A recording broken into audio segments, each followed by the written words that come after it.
कृष्णं भजे। नीलाम्बरं श्यामलकोमलाङ्गं सीतासमारोपितवामभागं पाणो सायकचारुचापं नमामि रामं रघुवंशनाथं।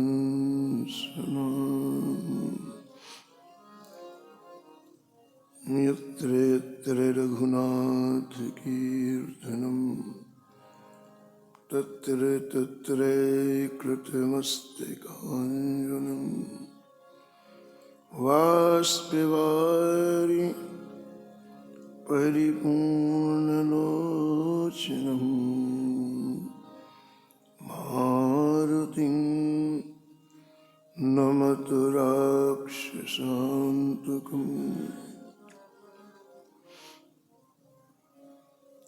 वाञ्छाकल्पतरुभ्यश्च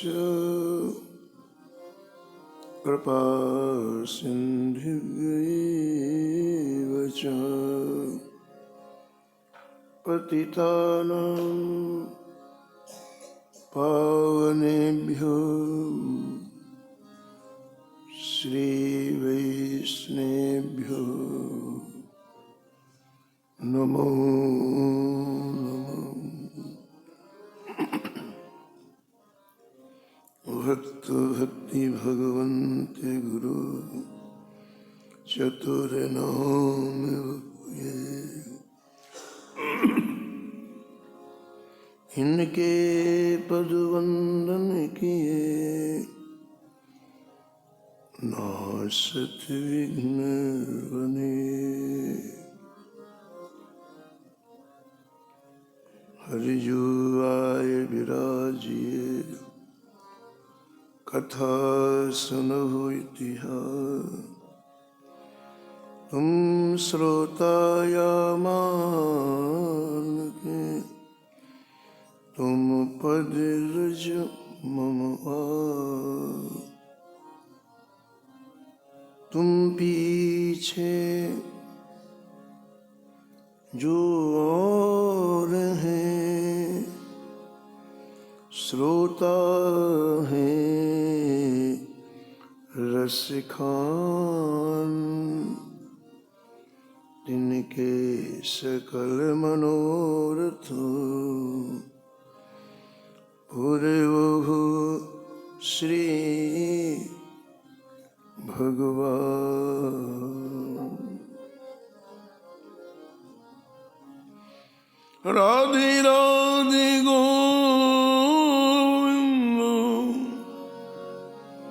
गोविंद राधे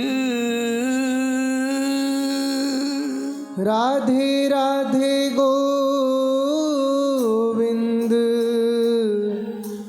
गोविंद राधे राधे राधे गोविंद गोविंद राधे राधे राधे गोविंद गोविंद राधे राधे राधे गोविंद गोविंद राधे राधे राधे गोविंद गोविंद राधे गोविंद राधे गोपाल राधे गोविंद राधे बोलो गोपाल राधे राधे राधे गोविंद गोविंद राधे राधे गोविंद गोविंद राधे राधे राधे गोविंद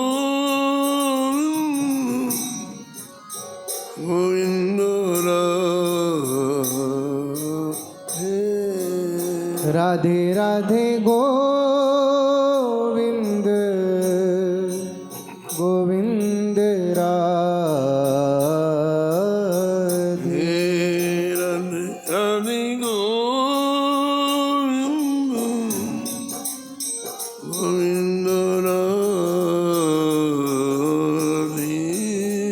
राधे राधे गोविंद गोविंद राधे राधे राधे गोविंद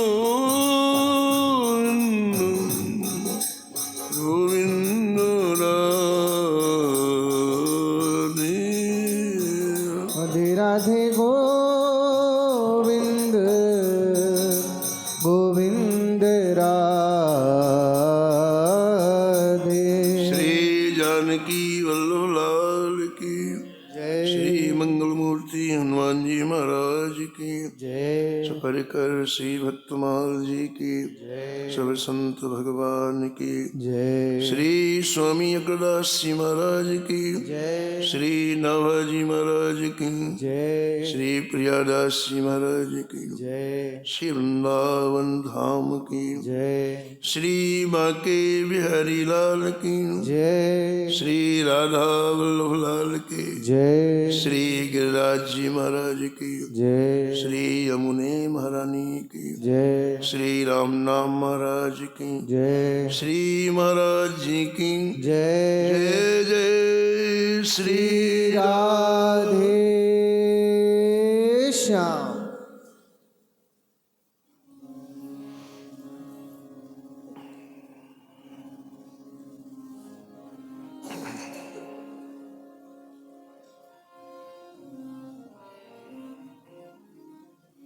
अंग्री अम्बुज पास को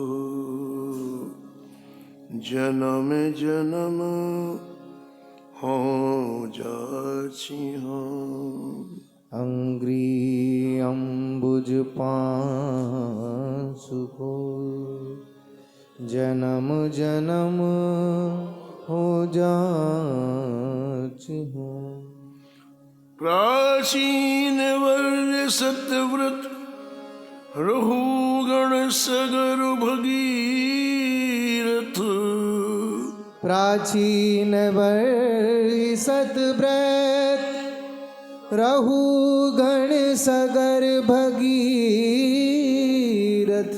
वाल्मीकि मिथिलेश गए जय जय गोविंद पथ वाल्मीकि मिथिलेश गए जय जय गोविंद पथ रुक्मांगद हरिचंद भरत दधीच उदारा रुक्मांगद हरिचंद भरत दधीच उदारा सुरथ सुधनवा शिविर सुमति अति बल की डारा सुरथ सुधनवा शिविर सुमति अति बल की धारा नील मोरध्वज ताम्र ध्वजो नील मोर ध्वज ताम्र ध्वज अलरक कीरत राशि हो अलरक की रतिराची हो अंग्री अम्बुज पास को अंग्रिया बुझ पास को। जन्म जन्म हो जाची हो, जन्म जन्म हो जाची हो। प्रातः स्मरणीय परम वंदनीय श्री भक्तमाल के रचयिता श्री नौहा गोस्वामी जी इस छप्पे में एक साथ कई संतों का स्मरण किया है और निष्कर्ष के रूप में इन संतों की चरणों में विनम्रता पूर्वक प्रार्थना करते हैं कि आपके परम पावन चरित्रों में इतना रस है, इतना रस है कि एक जन्म बहुत कम पड़ रहा है।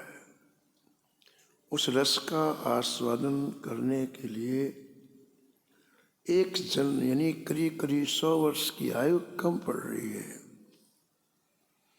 तो श्री चरणों में ऐसी प्रार्थना है कि आप ऐसा आशीर्वाद दें कि मेरा बार बार जन्म हो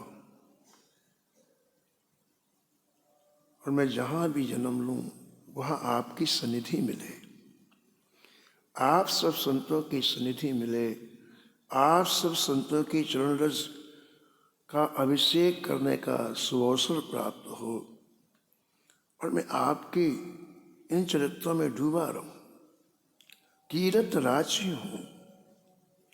डूबने का तात्पर्य और कोई संसार में क्या हो रहा है कुछ पता ही ना चले।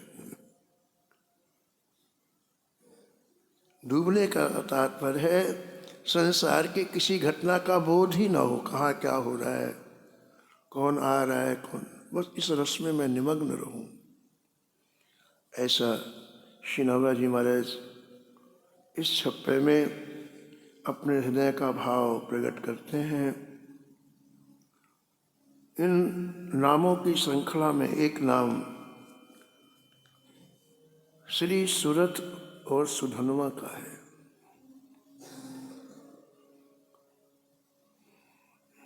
सूरत और सुधनवा ये दो भक्त हुए हैं, लेकिन सूरत नाम के दो भक्त हुए, एक त्रेता में हुए और एक द्वापर में हुए। त्रेता में जो सूरत भक्त हुए वो श्री सीताराम जी के परम उपासक हुए और द्वापर में जो सूरत नाम के भक्त हुए वो श्री कृष्ण के परम उपासक हुए। ग्रंथकार वर्णन करते हैं कि श्री सूरत जी शौर्य, वीर, बल, पराक्रम, विद्या, बुद्धि इसमें सर्वोत्कृष्ट थे।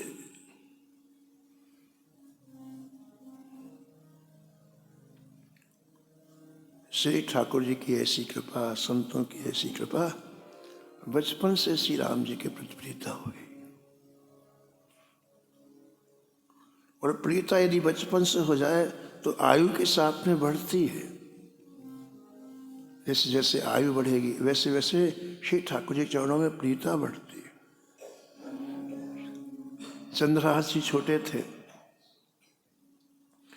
मात्र 4 वर्ष की आयु में श्री नारद जी ने आकर के उन्हें बिल्कुल चने के बराबर शालिग्राम जी दिए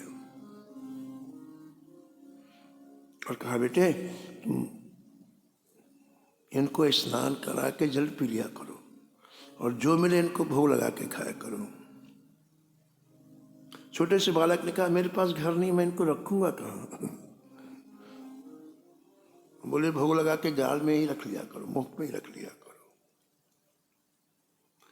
और निरंतर श्री ठाकुर जी के नाम का श्रवण करो, कथन करो और स्मरण करो।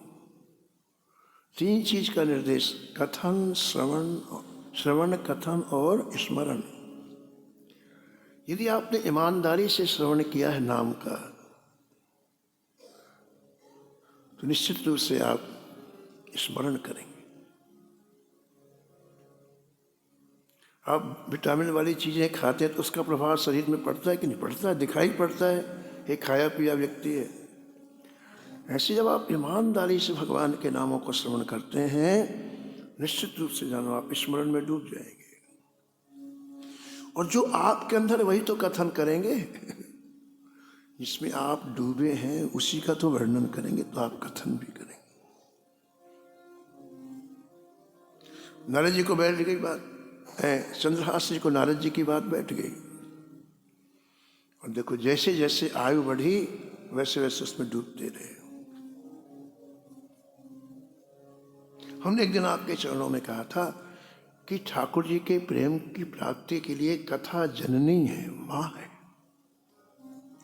जैसे माँ के बिना पुत्र की प्राप्ति नहीं होती है, ऐसे कथा के बिना से ठाकुर जी के प्रेम की प्राप्ति नहीं होती। इसलिए जिन्होंने इस क्षेत्र में चरमोत्कर्ष बिंदु को प्राप्त किया, उनके जीवन का आधार ठाकुर जी की कथा रही है। पूज्य महाराज जी श्रीमद् जी महाराज कहते थे, जीवन में जब महाभाग्योदय होता है तो कथा में रुचि होती है। आप लोग इतनी ठंड में आते हैं, बाहर खड़े होने में कपकपी लगती है। आपके एक एक क्षण का जो श्रम है, जो कष्ट है, ठाकुर जी नोट करते हैं। आप घर से जब चलते हैं तब से ठाकुर जी की दृष्टि रहती है। ये हमारा महाभाग्योदय है कि हम हर तरह की प्रतिकूलता सहन करके, हर तरह का कष्ट सहन करके मंगलमयी ठाकुर जी की कथा सुनते हैं, भक्तों की कथा सुनते हैं।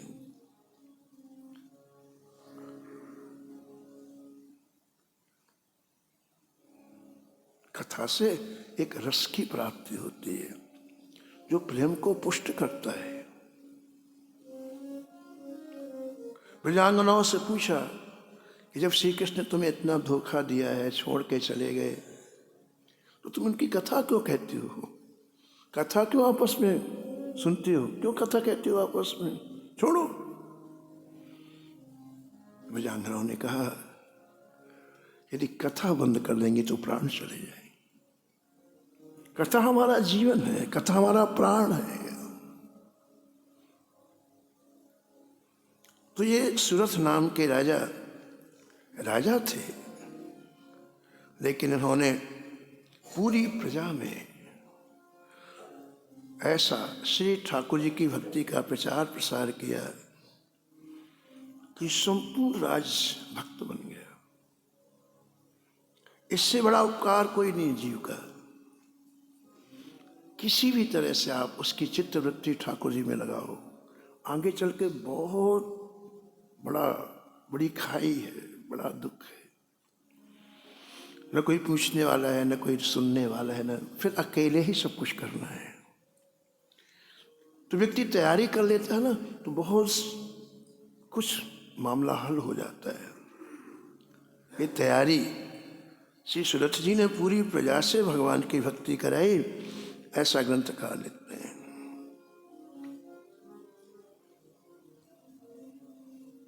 आप पीपल जी का पूजन करते, तुलसी जी का पूजन करते, और आपके राज दरबार का प्रारंभ भगवान श्री राम की कथा से होता है।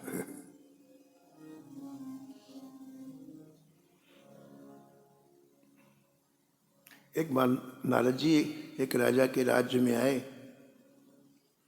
देखा कि राज दरबार में राम कथा चल रही है। थोड़ी देर बैठे, फिर चले गए। फिर 2 महीने के बाद फिर आए, फिर देखा राम कथा चल रही है, फिर चले गए, फिर आए। तो उन्होंने राजा से पूछा, राजन और भी ग्रंथ है, तुम केवल राम कथा ही क्यों सुनते हो? कभी भागवत सुनो, कभी गीता जी सुनो, कभी महाभारत सुनो, और भी तो ग्रंथ हैं। मैं देखता हूं कि निरंतर तुम राम कथा ही सुनते हो, क्या बात है? तो राजा ने अपने पूर्व जन्म की बात बताई। राजा ने कहा, महाराज मैं पूर्व जन्म में किसी राजा के यहाँ के राज्य में रहता था, और मेरे से कोई त्रुटि बन गई तो राजा ने मुझे राज्य के बाहर निकाल दिया, राज्य की सीमा के बाहर निकाल दिया। पहले दंड दिया जाता था कि जाओ अब तुम सीमा में नहीं आ सकते हो, वन में रहो। तो मुझे वन में रहना पड़ा। वन में खाने पीने का कुछ मिलता नहीं था तो मैं पशुओं को मार के खाने लग गया। खरगोश मारता, हिरण मारता, पेट तो भर नहीं है। एक सरोवर के किनारे में बैठा था तो एक कोई स्त्री आई जो बड़ी काली कलूटी लंबी चौड़ी थी और एक जिंदा आदमी को खा रही थी। वो हाथ में पकड़े उसे खा रही थी। तो वो भी मेरे पास सरोवर के नीचे किनारे आके बैठ गई। अब वो मेरे साथ साथ रहने लग गई। मैं जहां जाऊं वो भी साथ में जाए। और राजा बोला कि हमारा संबंध हो गया आपस में। अब वो चलते चलते चलते हम लोग एक नदी का किनारा मिला हमको। जंगल में तो कोई घर वगैरह होते नहीं, बस वृक्षों के नीचे सोना पड़ता। तो नदी के किनारे चलते चलते चलते एक जगह हम लोग थक गए और एक वृक्ष के नीचे जाकर के दोनों सो गए। ठीक 4 बजे हमारे कानों में मधुर मधुर शब्द पड़े। राजा कहता नारद जी से, हम लोग नहीं समझते थे कि इन शब्दों का क्या अर्थ है, लेकिन अत्यंत मधुर शब्द हमारे कानों में पड़े। और ठीक 10 मिनट के बाद हम दोनों की मृत्यु हो गई। नदी के किनारे ठीक 10 मिनट के बाद हमारी मृत्यु हो गई। देखो ये जीवन की हाल है। कब किसकी श्वास शरीर से चली जाएगी बिल्कुल पता नहीं। पानी केरा बुदबुदा तस मानुष की जात। बड़े शरीर छूट गया हमारा, लेकिन आश्चर्य की ये बात कि ये पंचभौतिक शरीर तो पड़ा रहा पृथ्वी में, लेकिन दिव्य शरीर हमें प्राप्त हो गया। और इतना ही नहीं, एक विमान सामने खड़ा हुआ है। विमान में पार्षद लोग कहते इसमें बैठिए, इसमें बैठिए, इसमें बैठिए। सीधे हमको ब्रह्मलोक ले जाया गया। ब्रह्मलोक में रहने के लिए बड़ा सुंदर कक्ष दिया गया हम दोनों को। और राजा कहता है नारद जी मैं परेशान कि मैंने कभी कोई सत्कर्म नहीं किया, अच्छा काम नहीं किया, फिर मुझे ऐसा दिव्य विमान क्यों मिला, मुझे रहने के लिए ब्रह्मलोक क्यों मिला। बोले कुछ समझ में नहीं आ रहा था। तो मैं एक दिन ब्रह्मा जी के पास जाकर के चरणों में निवेदन किया, भगवान हमने तो कुछ ऐसा कर्म किया नहीं, किस कारण से हमें आपका लोक मिला, किस कारण से हमें दिव्य देह मिली। ब्रह्मा जी ने कहा राजन तुमने कुछ नहीं किया, लेकिन अंतिम समय जहाँ तुम ठहरे थे नदी के उस पार महर्षि वाल्मीकि जी का आश्रम था और उनके यहाँ प्रातःकाल 4 बजे श्री वाल्मीकि रामायण के श्लोकों का गायन होता है। उस श्लोक के कुछ शब्द तुम्हारे कानों में पड़ गए, उसका ही परिणाम हुआ कि तुम मेरे धाम की प्राप्ति, ब्रह्मलोक की प्राप्ति। चरितम रघुनाथस्य चरितं रघुनाथस्य शतकोटि प्रविस्तरम् शतकोटिप्रविस्तरम् एकैकमक्षरं पुंसाम् एकैकमक्षरं पुंसाम् महापातकनाशनम् महापातकनाशनम्। रामायण के एक शब्द कान में जाने से पातक नहीं महापातक नष्ट हो जाता। जो ब्रह्मा जी ने कहा तो राजा नारद जी से बता रहा है कि महाराज जी मैं ब्रह्मा जी के चरण पकड़ के खूब रोया, और रोया इसलिए कि इतनी अच्छी वस्तु उपलब्ध थी लेकिन मैं उसका रसपान नहीं कर पाया। हमने कल कहा था जाने बिनु न होए प्रतीति, बिनु प्रतीत होए नहीं प्रीति, प्रीत बिना नहीं भगत नाई, जिम खगेश जल कह सिकले। सब चीज वृंदावन में है, लेकिन जानकारी ना होने से कोई लाभ नहीं ले पा रहे। कुछ भी ऐसा नहीं जो वृंदावन में ना हो, लेकिन हमको ना उसका महात्म पता है, ना उसकी जानकारी पता है। सूखा जीवन जा रहा है, नीरस जीवन जी रहे हम। अगर पता चल जाए इसी जीवन में रस का संचार हो जाए तो रोयो कि मृत्यु लोक में इतनी अच्छी रामायण की कथा को मैंने जीवन में कभी रसपान नहीं किया। हे ब्रह्मन, यदि आप मेरे ऊपर प्रसन्न हैं तो यह अनुग्रह करो, कृपा करो, एक बार मुझे मनुष्य बना दो। क्या करोगे मनुष्य बन करके? तो उस राजा ने कहा कि मैंने कहा कि मैं केवल राम कथा ही सुनूंगा। मुझे पता चल गया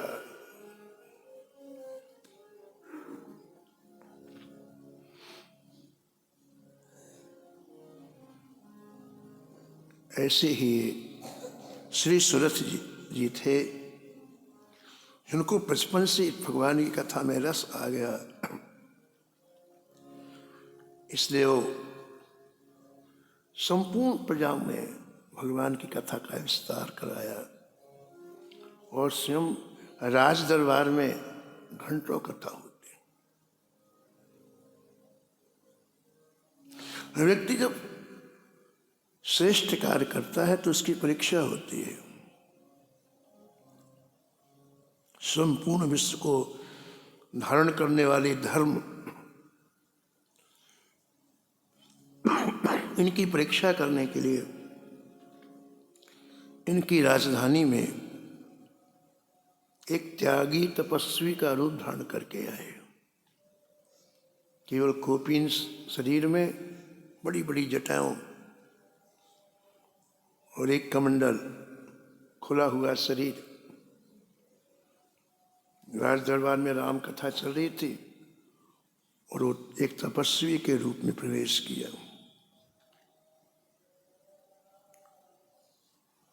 भक्तों के यहाँ संतों का निरंतर सम्मान होता है। सुरथ जी ने उठ करके बड़े आदर पूर्वक आपको सुंदर आसन में विराजमान कराया और विनम्रता पूर्वक कहा, महाराज आज का दिन मेरा बड़ा सौभाग्यशाली है। परम भागवत का दर्शन आज मुझे हुआ, मेरा जन्म लेना आज ही सार्थक हुआ है। भगवान के भक्तों के दर्शन की बड़ी महिमा लिखी है पुराणों में, बड़ी। लेकिन जो जानकार है वही जानते हैं। सूरज जी बोलते हैं कि आज ही मेरा जीवन धन्य हुआ है, आप श्री के महापुरुष का मुझे दर्शन हुआ। भगवान, मैंने सुना है कि जिनके जीवन में कोई आकांक्षा नहीं होती, कोई इच्छा नहीं होती, कोई स्पृहा नहीं होती है, वो भगवान की कथा में गहराई से डूबते हैं। ये चीजें व्यक्ति को डूबने नहीं देती हैं। संसारी इच्छाएं होने से व्यक्ति डूब नहीं पाता है। सुन देगा, कह देगा, ठीक है, डूबेगा नहीं। तो आप कृपा करके आज दर्शन दिए हैं, आप पधारे हैं, तो भगवान एक कृपा करें, प्रभु श्री राम की मंगलमयी कथा मुझे सुनाओ।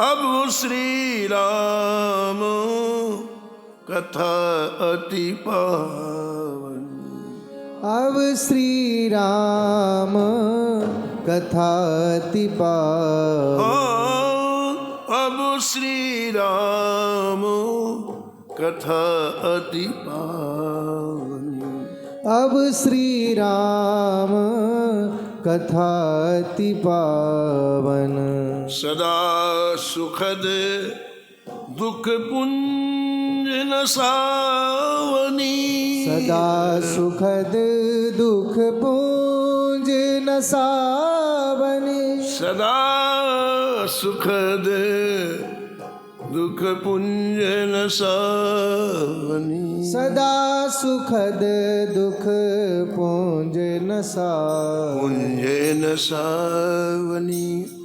पुंज नसा पुंज नसा बनी, पुंज नसा बनी। भगवान की कथा सदा सुख देने वाली है। हर चीज हमेशा सुख नहीं देती है। अभी कपड़े पहने आप, ठंड लग रही है, गर्मी में काटने को दौड़ेंगे, फेंकोगे आप। हर चीज हमेशा सुख नहीं देती, लेकिन एक कथा ही एक ऐसी है, चाहे बाल्यावस्था हो, चाहे युवावस्था हो, चाहे वृद्धावस्था, कथा सुख देती है। एक कथा ही ऐसी है जो अंदर से दुखों को खींच के बाहर कर देती है। कथा का शब्द अंदर गया, आपको पता भी नहीं चला और सारे दुख निर्मूल हो गए। सतपंच चौपाई मनोहर, सतपंच चौपाई मनोहर, जानी जो नर उर धरे, जानी जो नर पुर धरे। दारुण अविद्या पंच जनित, दारुण विद्या पंच जनि, विकार श्री रघुबर हरे, विकार श्री रघुबर हरे। कलिमल मनोमल धोए बिनु, कलिमल मनोहर दोय बिनु श्रम राम धाम सिधावन, हाँ राम धाम सिधा बही। बिना प्रयास करता कर शुद्ध हो जाएगा और सीधे यहीं से भगवत धाम जाओगे आप। केवल कथा ही काम करती है, बिना श्रम के। ये जो देखो वो कितना पापी था, विमान आया सीधे चला गया। तो आप संत लोगों के हृदय में कोई स्पृहा नहीं होती है, संसार की कोई कामना नहीं होती है, आप डूब करके कथा सुनाते हैं। तो भगवान आप कृपा करके आए हैं, दर्शन दिया है, तो हमें आप श्री राम जी की मधुरात मधुर कथा सुनाइए। अब ये धर्म देवता किस लिए आए थे बताओ? परीक्षा लेने के लिए। और जो परीक्षा लेता है ना, वो सीधी बात नहीं करता है उल्टी बात करता है। पराम्बा पार्वती जी तब कर रही थी भगवान शंकर के लिए, तो सप्तर्षियों को भेजा शंकर ने परीक्षा लेने के लिए। तो आते ही जोर से हंसे, हा हा हा हा हा हा। पार्वती का क्या हो गया? हा, क्या हुआ महाराज? बोले पागल तो कई देखे, लेकिन तुम्हारे शरीर के पागल नहीं देखे। क्या हुआ महाराज? बोले ऐसे पति के लिए तुम तपस्या करो जिसके घर नहीं है, पहनने के लिए कपड़े नहीं है, भांग मथुरा खा करके मस्त पड़ा रहता है, इसमें शान की राख लगाता है। थोड़ी तो बुद्धि लगाओ, उसके लिए तपस्या कर रही हो। इसलिए तुम्हारा हित सोच के हम तुम्हारे पास आए हैं, सीधे वैकुंठ से बात करके आए हैं। वैकुंठाधिपति ने स्वीकार कर लिया है, केवल तुम्हें हाँ करना है और हम वैकुंठ ले जाके तुम्हारा विवाह कर देते हैं। बड़ा भारी महल है, लाखों सेवक है, सारा ऐश्वर्य।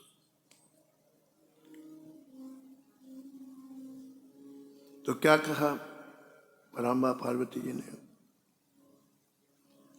महादेव अवगुण भवनो, महादेव अवगुण भवन, विष्णु सकल गुण धाम, विष्णु सकल गुण धाम। यही कर मनो रम जाहि सनो, जेहि कर मद रम जाहि, सोते ही सन काम, सो देहि सन काम। ऋषियों ये मन की बात है। मन एक बार स्वीकार करता है, जिसे स्वीकार कर लेता है उसमें कितने दोष हों, लेकिन सभी गुण दिखाई पड़ते हैं। मेरे मन ने आशुतोष भगवान शंकर को स्वीकार कर लिया है। अब उनके पास घर है कि नहीं, खाने को नहीं, मुझे उससे कोई मतलब नहीं।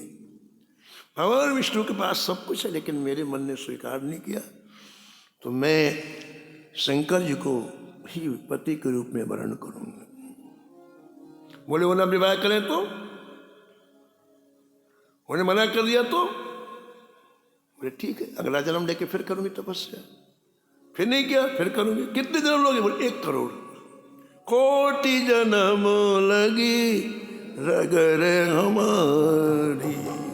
कोटि जन्म लगी लगन हाँ, कोटि जन्म लगी रगर हमारी। कोटि जन्म लगी लगर हमारी। बरऊ शंभुनत रहूं कुंवारी। बरहु शंभुनत रहु कुमारी।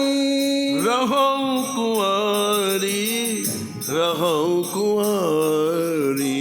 रहु कुमारी, रहु कुमारी। सप्तर्षियों ने ऐसी निष्ठा देखी तो साष्टांग प्रणाम किया बराबर। तो जो परीक्षक होता है ना, उल्टी बात करता है। ऐसे ये धर्म भी परीक्षा करने के लिए साधु के वेश में आए थे, तो इन्होंने सूरज जी से उल्टी बात की। कहा राजन ये क्या तुम कथा कर रहे हो? कल्प कल्पांतर के जीव के पाप होते हैं, क्या कथा से समाप्त हो जाएंगे? ये एक जगह बैठ के कथा सुनना आलसियों का काम है। व्यक्ति को कर्मशील होना चाहिए, कर्म में 24 घंटे लगे रहना चाहिए।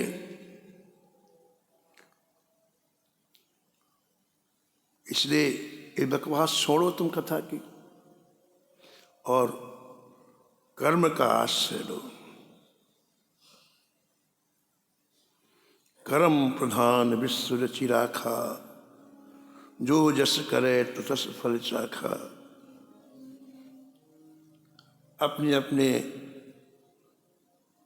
कर्मों को करते हुए व्यक्ति सिद्धि को प्राप्त करता है। गीता भी ऐसे ही कर संसिद्धिम लभते नरः। कर्म प्रधान जीवन होना चाहिए। ये क्या कथा सुनना, ये आलसियों का काम है, छोड़ो सब। अरे राम राम, अब जिसको कथा में इतना प्रेम हो और कोई ऐसा कह दे उसको कितनी पीड़ा होगी। तो जितना सम्मान किया था ना भी इन्होंने, ये महात्मा जी हैं, उतने ही क्रोध आया इनको और धिक्कारते हुए कहा वेश तो तुमने विरक्त साधु का बना लिया है, लेकिन तुम्हारा हृदय राक्षसों का है। अच्छा देखो, हृदय का पता शब्दों से चलता है। जब तक आप बोलोगे नहीं तो क्या पता चले? आपका शब्द जब निकलता है तो पता चलता है कि आपका जीवन कैसा है।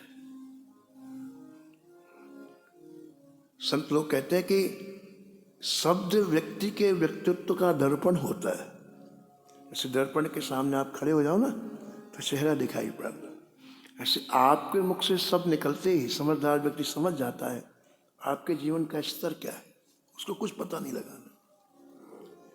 शब्दों में इतनी सामर्थ्य होती है महाराज जी कि पता चल जाता है। तो सूरत नाराज होके बोले कि बाहर से तो आप साधु महात्माओं का वेश बना लिया है, आपका हृदय साधुता वाला नहीं है। आप श्री हरि की कथा को कर्म से नीचे कर दिया, गौड़ बना दिया। मुझे उत्तर दो, आप कर्म से क्या मिलता है? सूरत जी बोले कर्म का फल क्या मिलता है? स्वर्ग।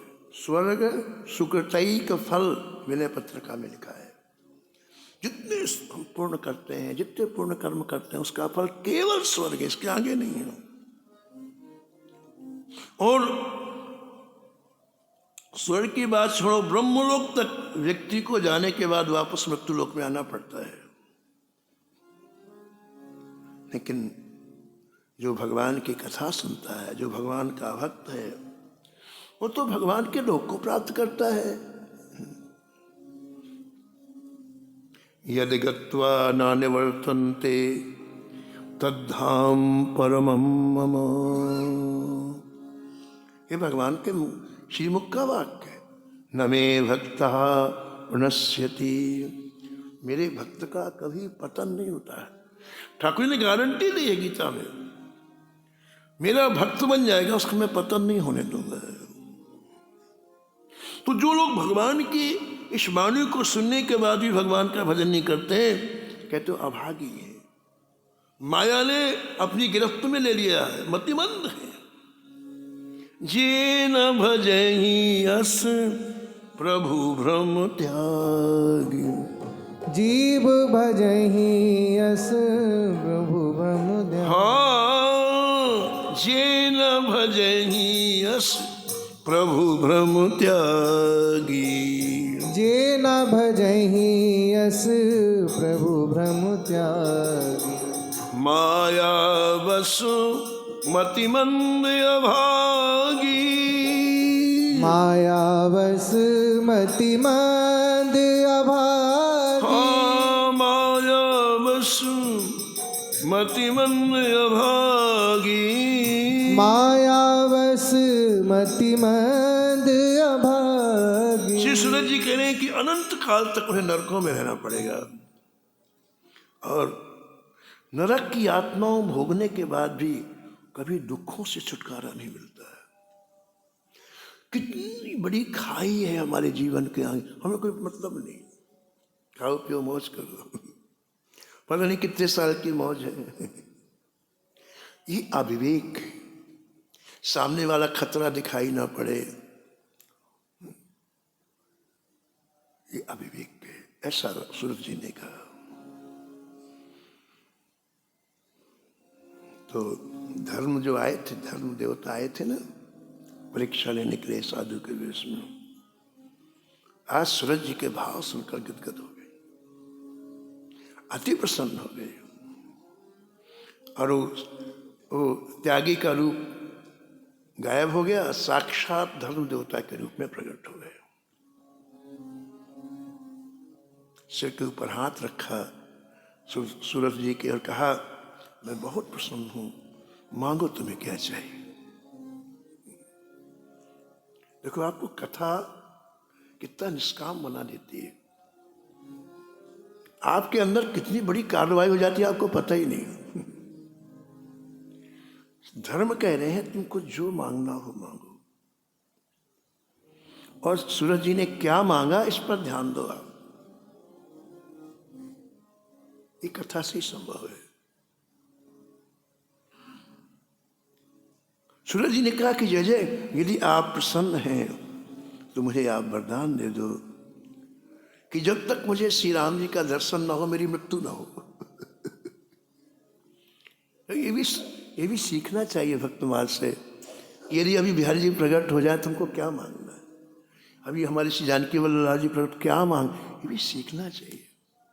आप विचार करो, ये छोटी छोटी चीजें हम मांगते हैं, इन चीजों में सबसे श्रेष्ठ स्वर्ग है। अनंत गुना चीजें स्वर्ग में यहाँ पृथ्वी से अच्छी हैं। वहाँ का व्यक्ति कभी बूढ़ा नहीं होता है, हमेशा जवान रहता है। वहाँ के जो भोग हैं वो नित्य नवीन रहते हैं। लेकिन ऐसे लोक से भी पूर्ण समाप्त होने पर कीड़ा बनना पड़ता है। यहाँ पर मृत्यु लोक में कीड़ा, तो फिर इन चीजों को मांगने से क्या लाभ बताओ। लेकिन विवेक नहीं है ना हमारे पास, तो रो रो के मांगते हैं, भगवान हमको ये दे दो, भगवान हमको, भगवान परेशान है। लेकिन यदि आपने कथा का आश्रय लिया तो आपके अंदर विवेक जागृत होता है, और आप वही वस्तु मांगते हैं जो वास्तव में टिकाऊ है, शाश्वत है। कितनी अच्छी चीज मांगी कि मृत्यु के पहले मुझे श्री राम जी का दर्शन हो जाए। धर्म देवता ने एवं मस्तु कहा है और अंतर ध्यान हो गए।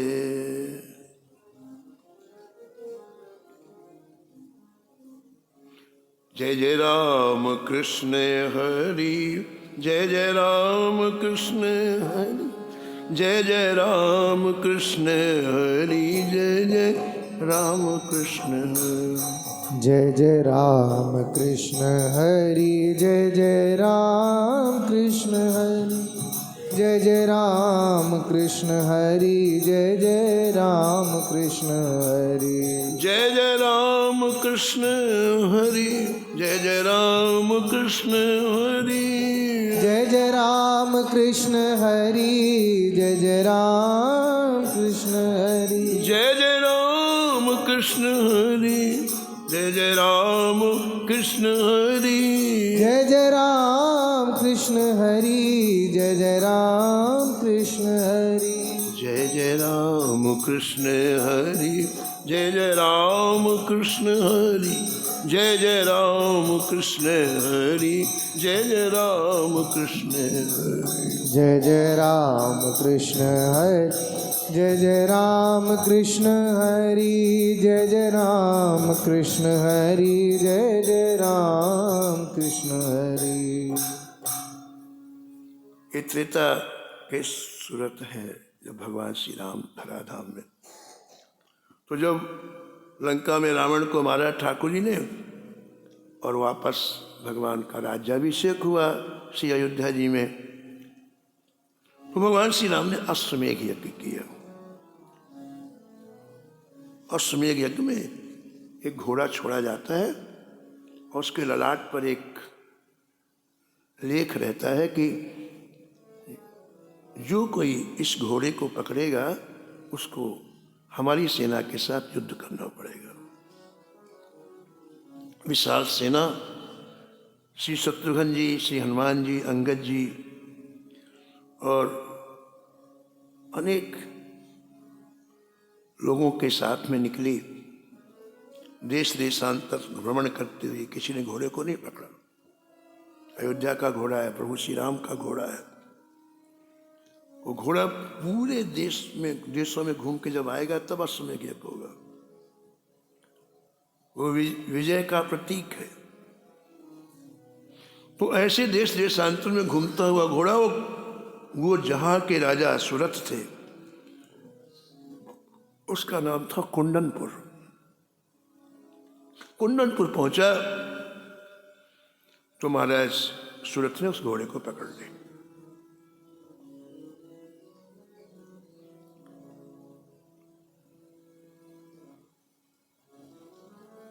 शत्रुघ्न जी के पास खबर मिली कि कुंडनपुर के राजा ने अश्व को पकड़ लिया है। शत्रुघ्न जी ने अंगद जी को बुलाया, कहा जाओ उसे तुम समझाओ कि जिनका घोड़ा पकड़ा है उनके साथ में कितनी विशाल सेना है, जो योद्धा हैं कितने वीर हैं। हमारे वीरों के बल और पराक्रम का वर्णन करो। अंगद जी गए और कहा कि आप नहीं जानते हैं, आप एक क्षण के भी नहीं रुक डट पाओगे युद्ध में। इतनी बड़ी विशाल सेना है, इतने महान वीर लोग हैं। सुरथ ने कहा कि मेरी बात आप अच्छी तरह से श्रवण कर लो। मैं इस अश्व को तभी छोड़ूंगा जब भगवान श्री राम यहां आके मुझे दर्शन देंगे। देखो, क्रिया एक है, लक्ष्य अलग अलग होता है। हमारा लक्ष्य बहुत अच्छा होना चाहिए। क्रिया में 19 भी हो जाए कोई फर्क नहीं पड़ता, लेकिन लक्ष्य अच्छा ना हो। रामलीला हो रही थी भोपाल में, तो मुख्यमंत्री जी आए आरती करने के लिए, क्योंकि उस सरकार की तरफ से रामलीला हो रही थी। अब आरती करके जब राम जी को प्रणाम किया तो राम जी ने मुख्यमंत्री के कान में कहा, हमारी नौकरी लगवा देना। क्या कहा? हमारी नौकरी लगवा देना। तो काम चूक हो गया ना। अरे राम जी बोले तो कम से कम मंच के बाद कहते जो कुछ कहना था ना। तो हम राम जी बने लेकिन लक्ष्य कितना नीचा है। हम मंदिर में रहे लेकिन लक्ष्य कितना नीचा है। कई लोग मंदिर की तरफ पीठ करके इधर खड़े रहते हैं। वैल्यू नहीं देखते मंदिर की तरफ, क्यों? कोई आने वाला क्या चढ़ा रहा है, हद हो गई। तो लक्ष्य कितना गर्हित है। लक्ष्य के ऊपर डिपेंड करता है। एक खेत में काम करने वाला किसान यदि गुलाब के पुष्पों को खिलाता है, खेत में मजदूरी करके, खेत में श्रम करके वो गुलाब के पुष्पों को तैयार करता है और तोड़ करके बिहारी जी की सेवा में भेजता है, तो एक वो व्यक्ति जो बिहारी जी के अंदर सेवा में है और उसका चित्त बहिर्मुख हो रहा है, उससे श्रेष्ठ है किसान जो सैकड़ों मील दूर खेत में श्री ठाकुर जी की सेवा में लगा हुआ है, वो श्रेष्ठ है। लक्ष्य क्या है आपका? वृंदावन आए, आपका क्या लक्ष्य है? यही खाना कमाना लक्ष्य है तो आप वहीं रहते तो ज्यादा अच्छा है। जहां आपका जन्म वहीं रहते आप। लेकिन लक्ष्य अच्छा होना चाहिए। तो कितना अच्छा लक्ष्य है श्री सूरत जी का कि मैं घोड़ा तभी छोड़ूंगा जब भगवान श्री राम स्वयं यहाँ उपस्थित होके मुझे दर्शन देंगे, मैं कृतार्थ हो जाऊंगा। अन्यथा चाहे मेरे प्राण अभी चले जाएं, मैं युद्ध करूंगा। छात्र धर्म है युद्ध करने का, मैं करूंगा। शत्रुघ्न जी के पास जाके अंगद जी ने निवेदन किया कि वो बिल्कुल मानने को तैयार नहीं है। तो हमारे शत्रुघ्न जी स्वयं कमान संभाली, युद्ध की, और उधर महाराज सूरत के 10 पुत्र थे। अपने 10 पुत्रों के साथ अपनी सेना को लेकर के वो भी डट गए। अब मजे की बात सुनो आप, दोनों तरफ से बाण चल रहे हैं, दोनों तरफ से गदाएं चल रही हैं, दोनों तरफ से युद्ध हो रहे हैं, लेकिन दोनों तरफ सिया बलराम चंद्र की जय। कभी राम जी के पास, कभी राम जी के पास श्री राम जी की जय बोल करके युद्ध हो रहा है।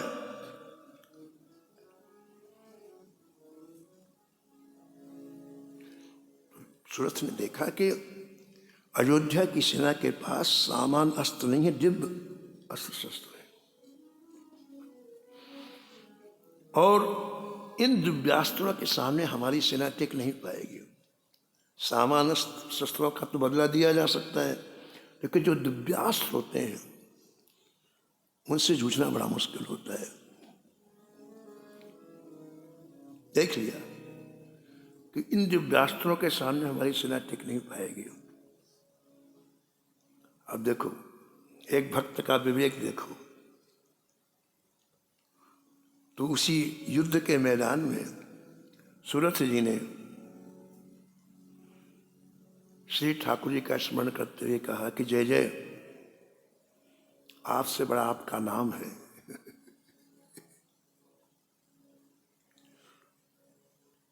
तो मैं इस अस्त्र में आपके नाम को बैठाता हूं। ये जो मैंने बाण का संधान किया है, इसमें आपके नाम को बैठाता हूं। वो रामास्त्र हो गया। और जब उस रामास्त्र को छोड़ा तो एक ही बाण ने महाराज जी शत्रुघ्न जी को मूर्छित कर दिया, अंगद जी को कर दिया, हनुमान जी को कर दिया। सब बड़े बड़े वीर मूर्छित हो गए, छोटों की बात ही क्या है। और सूरत जी ने सबको रस्सी से बांधा, मूर्छित तो थे, सबको रस्सी से बांधा, और रथ में सबको जैसे बोरा लादा जाता सबको लादा और अपनी राजधानी में ले आए। राज दरबार सब बंधे हुए खड़े। एक भक्त का भजन देखो आप, एक भक्त का संकल्प देखो आप, एक भक्त का लक्ष्य देखो आप। सूरज जी सामने बंधे हनुमान जी से कहा, पवन कुमार, यदि आप बंधन मुक्त होना चाहते हैं तो बुलाओ रघुनाथ जी को।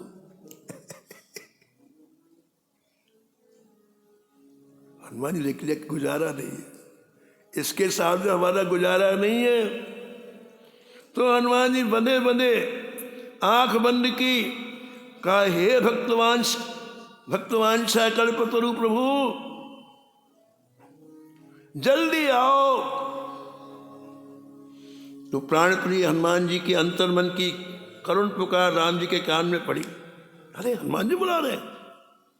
तुरंत पुष्पक विमान का स्मरण किया, पुष्पक विमान आ गया। भरत जी कहा तुम भी चलो, लक्ष्मण जी कहा तुम भी चलो। हजारों संत दर्शन करने के लिए आए, बोले तुम भी चलो इसी में बैठ गए, क्योंकि वो विमान बढ़ता जाता है। यदि 50,000 बैठेंगे तो 50,000 की जगह फिर खाली हो जाती है। बड़ा विचित्र विमान है हमारा। और मन के समान चलता है, उसमें गियर नहीं है। आपके मन में तेज चलना चाहिए, तेज चलने लगेगा। आपके मन में धीमे धीमे चलेगा। आपके मन में यहाँ उतरना चाहिए, उतर जाएगा। उसका सीधा कनेक्शन आपके मन से है। पुष्पक विमान आपके मन के अनुसार चलता है। तो 1 सेकंड में राम जी आ गए। इतना तेज चलता है ना, मन कितना तेज चलता है। अयोध्या से 1 सेकंड में राम जी आ गए कुंदनपुर। और देखो जब राम जी आए ना, हनुमान जी को बड़ी खुशी। बोलो राजा रामचंद्र भगवान की जय। महाराज जी सबके बंधन खुल गए। राम जी के जब तक राम जी नहीं आएंगे बंधन से नहीं खुलोगे। और राम जी आपके हृदय में आए, सब बंधन अपने आप रह ही नहीं सकते ना। सभी सेना के बंधन अपने आप खुल गए। और महाराज जितने युद्ध में मृत्यु को प्राप्त सब जीवित हो गए। भगवान की आंखों में अमृत है। कृपा दृष्टि से देख लें तो सारे अचर अचर सब चैतन्य हो जाता है, जीवित हो जाता है। पूरी सेना जीवित हो गई। और सूरत तो बस श्री ठाकुर जी को जो देख रहे।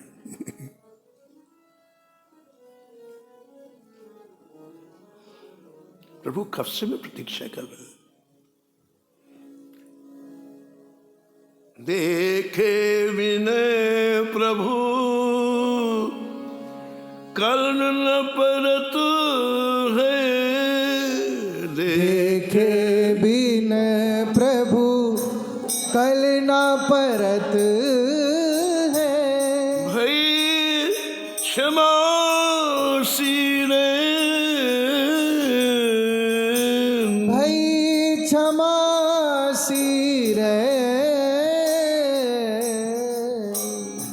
दुखन लागे नैन दरस बिन।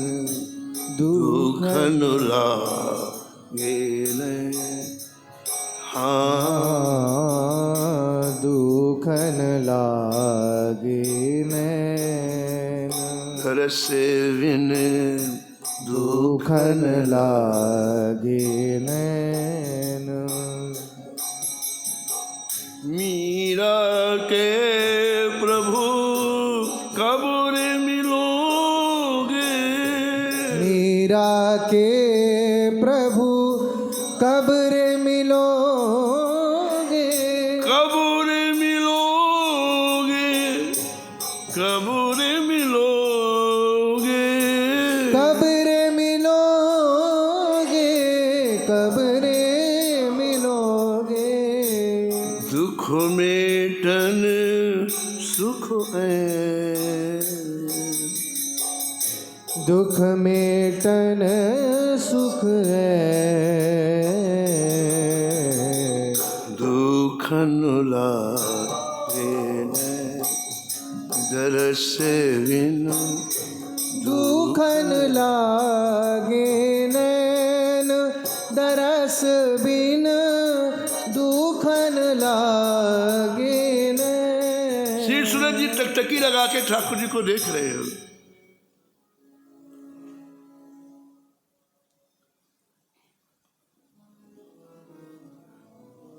प्रभु से रहा नहीं गया। चरणों पड़े हुए सूरत को हृदय से लगा दे।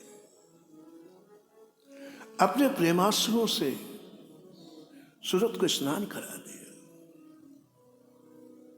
अद्भुत वातावरण निर्मित हो गया। भक्त और भगवान का ये दिव्य मिलन अद्भुत था।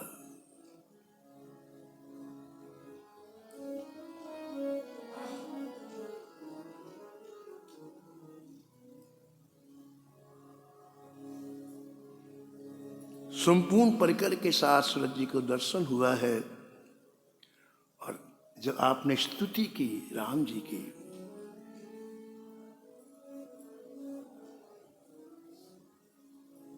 राम चरण सुखदाई भज मनो, राम चरण दाई, राम चरण सुखदाई भज मन, राम चरण सुखदाई। जिन चरणन से निकसी सुरसरी, जिन चरणन से निकसी सुरसरी, शंकर जटा समाई, शंकर जटा समाई।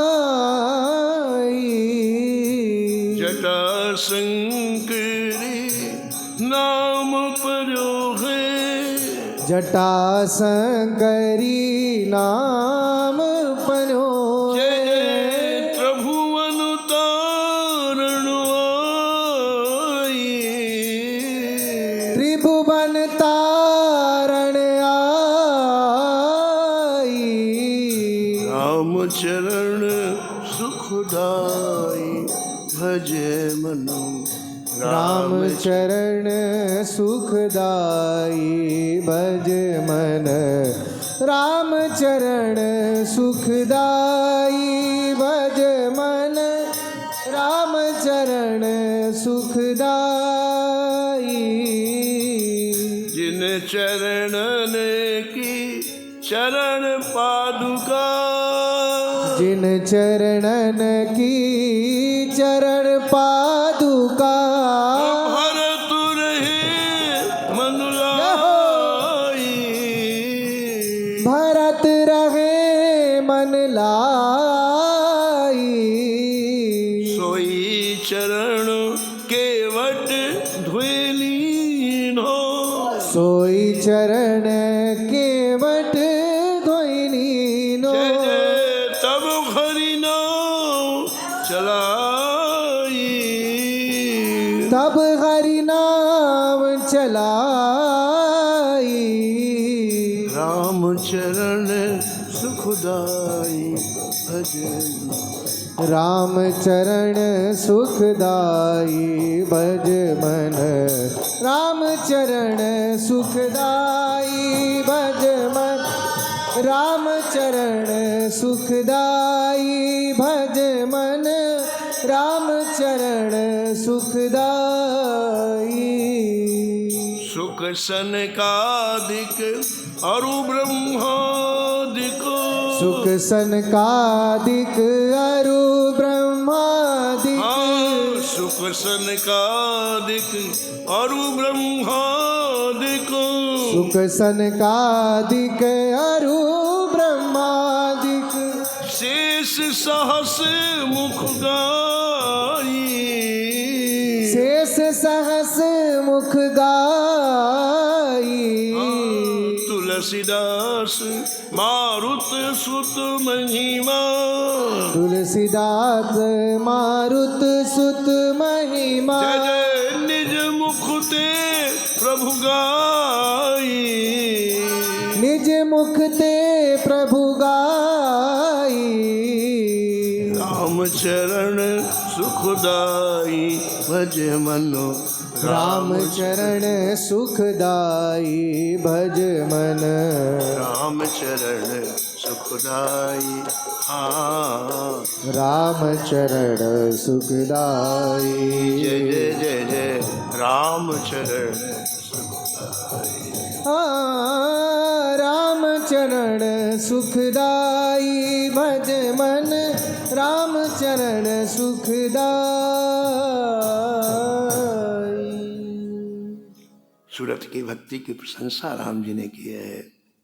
और फिर सबको पुस्तक निर्माण में लेकर श्री ठाकुर जी अयोध्या चले गए हैं। ऐसे सूरत जी के चरणों में कोटि सा वंदन, कोटि सा प्रणाम। नमो नमो श्री भक्त सुमान, नमो नमो श्री भक्त सुमान। नमो नमो श्री भक्त सुमान, नमो नमो श्री भक्त जाके सुनत महात्म नासत, जाके सुनत महात्म नासत, उर झलकत राधा नंदलाल, उर झलकत राधा नंदलाल। गद गद स्वर पुलकित अंग अंगनी, गद गद स्वर पुलकित अंग अंगनी।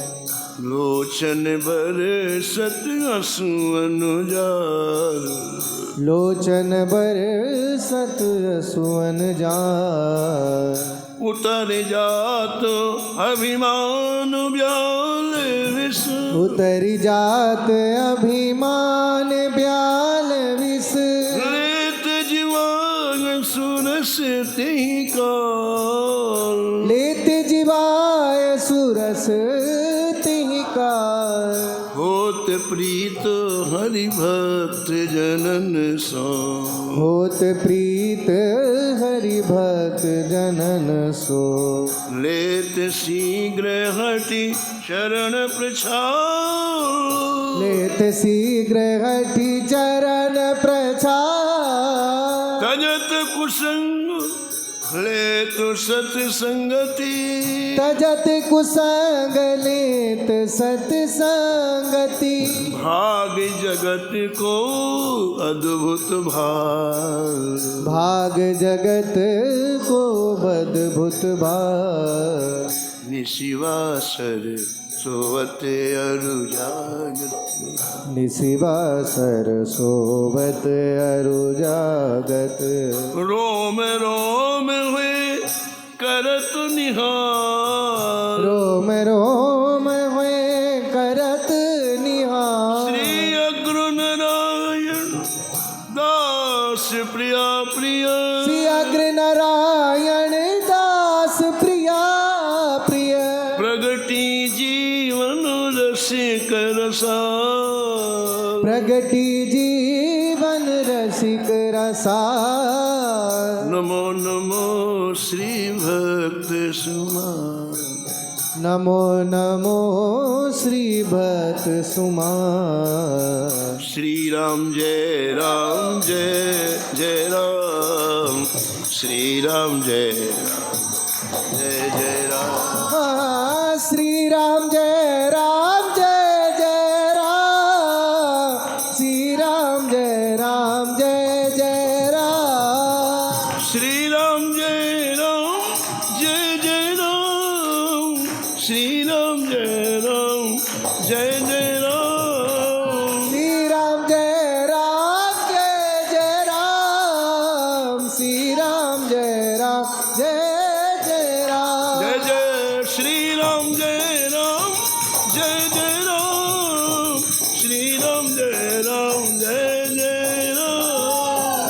श्री राम जय राम जय जय राम। श्री राम जय राम जय जय राम। जय जय श्री राम जय राम जय जय राम, श्री राम जय राम जय जय राम।